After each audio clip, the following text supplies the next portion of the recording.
Football খেলেনি অথবা football খেলার সাথে জড়িত না তাবৎ পৃথিবীতে এমন মানুষ কমই খুঁজে পাওয়া যাবে। ইতিহাস বলে খ্রিস্টপূর্ব ২য় ও ৩য় শতকে চীনের হান রাজবংশের আমলে ফুটবল খেলার শুরু হয়েছিল। সে সময়ে এই খেলাটার নাম ছিল চুজু। সে সময়ে এই খেলাটার নাম ছিল চুজু।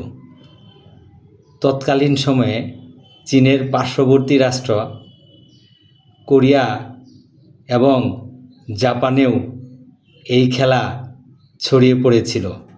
বন্ধুরা, গঙ্গা রিট থেকে আমি আছি আপনাদের সাথে। গোলাকৃতি চামড়ার থলের ভেতর পাখির পালক ভরে সেটাকে সিল করে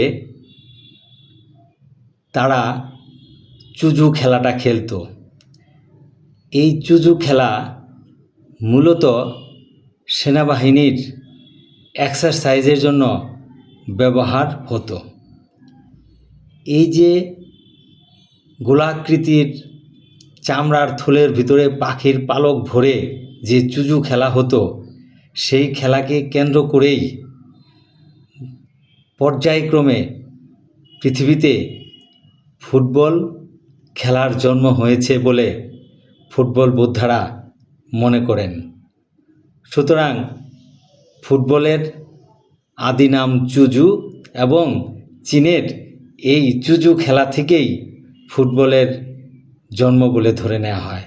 যদি তাই হয় তাহলে চীনকেই ফুটবলের জনক দেশ হিসাবে বিবেচনা করা যেতে পারে। ধন্যবাদ।